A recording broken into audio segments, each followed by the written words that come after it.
I suppose I wouldn't really see them as contradictory. I would say that the reason that migrants are in precarious work and why it's so difficult for them to move out of precarious work is precisely because of the political and social hostility to them. So that facilitates, for example, the difficulty of access to welfare state becomes politically acceptable, or the fact that people are unable to settle becomes politically desirable, which actually then means people have fewer options. Also, it gives employers greater control over migrant labour as compared to citizen labour. So in some ways, although this sounds counterintuitive, you could say that it actually makes migrants more desirable workers for employers than citizens. So I think we have to see the negativity, hostility, anti-migration rhetoric as part of the precarious essential working. The two work together, actually, rather than being contradiction.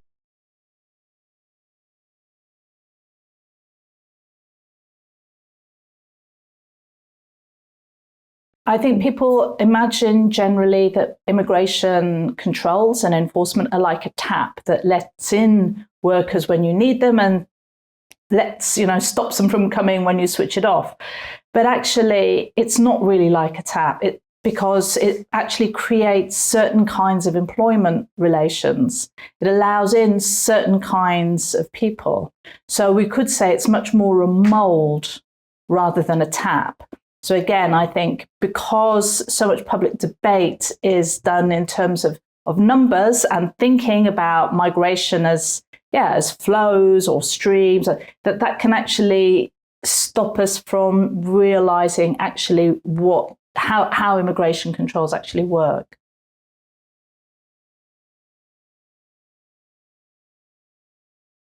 Yeah, so I think skills are a really important way in which we can think about immigration and class, because in the end, immigration controls are concerned about poor and racialized people, which is why when white middle class people get caught up in them, people are so shocked, oh, but my husband's from Canada and I still can't bring him in, So I think there's this expectation that the rules are not meant to apply to certain people. And I think that expectation is kind of correct. It's just that the logic of controls also are important.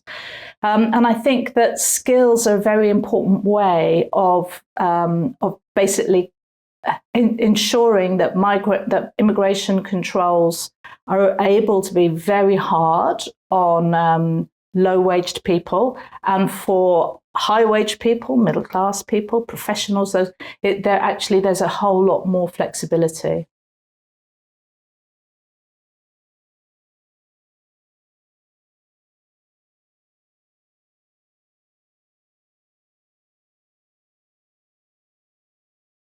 So let's leave aside policy, because policy is, in some ways, demands fixity, and that's part of the problem. I think for research and practice, it is important to overcome this dichotomy, because I think that the dichotomy assumes that there is a certain kind of person who is a migrant and a certain kind of person who is a citizen, who are somehow in conflict or who must be able to work together, but that there's a fundamental difference between them. Now, for research, I think one of the problems is that the migrant-citizen dichotomy isn't, how can I put it, an innocent dichotomy. This is a relation of domination and subordination. So for migrants, one of the main problems they have is precisely that they're migrants. And the migrant isn't only made in policy and law, it's also made in the everyday, and it's also made in research. So how is it, as researchers who are interested in migration, we avoid reproducing this category of subordination in our work? So in a way, I came to this question as a sort of ethical, epistemological type of question about knowledge and ethics. But actually, the more I thought about it, the more I thought, well, but a migrant isn't a particular kind of person. A person is turned into a migrant when they cross the border. But they're not only turned into a migrant when they cross the border through law, they're also turned into a migrant because of the ways that people talk about them. And then the ways that people talk about migrants, so-called, isn't only about legal migrants. It's also, so we have the phrase second generation migrant, for example, which is really a polite way of talking about a racialized person without mentioning race. So I think seeing migration or migrantization being made into a migrant as a process rather than as an identity, in the same way that when people talk about race, it's not simply an identity. People are racialized. So I think in the same way, people are migrantized. And if we see it as a process, then we can start seeing ways in which actually that binary doesn't work, that citizens too can be migrantized, and not only through race, but also actually through a whole load of policies. And the policies I'm particularly interested in are welfare, the welfare state, where you start seeing actually citizens also have their movement restricted. Citizens also have onerous, bureaucratic, sometimes impossible requirements placed on them when they are in receipt of welfare benefits.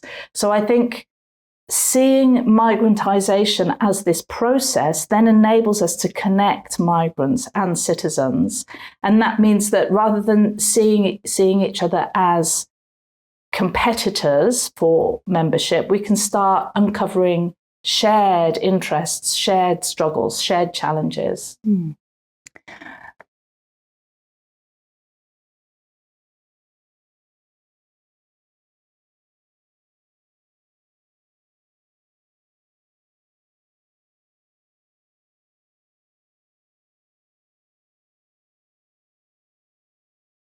So I think the idea of precarity and the precariat is an important one. And the reason I think it's important is because I think that the ways that we imagine a class are much too stuck in the 19th century. And I think the kind of interest in precarity is almost like a manifestation of that we need to reimagine class. I'm kind of slightly troubled by the ways in which migration studies in particular, I think, has really kind of gone full-time on precarity and doesn't really talk about class. It's really quite striking why all this research on migrants as precarious workers and not as on migrants as working class people. So I think it's an example of where, I think for migrants, so I would answer my own question by saying that because of the role of temporality in determining migrants' employment relations and working conditions. And I think that is a clue to the importance of temporality for citizens as well as migrants.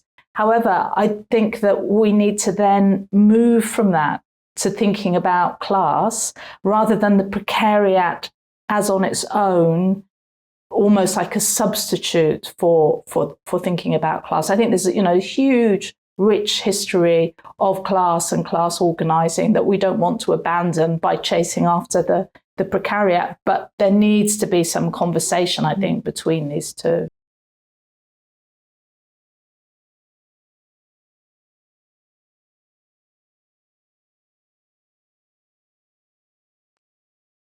Policy has to determine who's in and who's out in any kind of system. And actually, the law does a lot of work in trying to sort out those grey areas, which is why I think it can be very difficult sometimes for academics to engage directly with policymakers, right? Because academics endlessly, we want to say, well, it's all very complicated. And policymakers want to say, no, just give me the answer. And I think that, where policymakers do then refer to academic literature and work, it tends to be because the academic work has found an answer that is useful for the politicians. It's not that the politicians have been convinced by the academic work. So that's not to say, I mean, I do think that working with policy makers is important, but I suppose I'd say two things. So one is that actually it's much easier to get traction working with other stakeholders. And, you know, seeing, which I think can be hard for academics sometimes, because I think we can be a bit conflated in our ideas of ourselves. And I think that actually seeing our work as part of a contribution to campaigns or to organising, you know, an important part that helps people think differently, I think that's much more productive way of thinking about it. But secondly, it's that bit about thinking differently. Because I do think that what we see with immigration is there is really a need to completely rethink, completely like start from very basic first principles. And I think a problem with policy-oriented research is that it has to accept precisely the policy categories within which I would say are part of the problem. So I think there's a lot of space for, and not only space, but there's a need for, blue skies thinking on immigration that I think in the end will be very practically useful. So I always say, well, you know, actually, the idea that we can completely seal our borders and only allow in the right number of people and who do all the right thing, that is a fantasy. And so I think we should be allowed other fantasies as well that will help us kind of maybe move to a more just system. Thank you.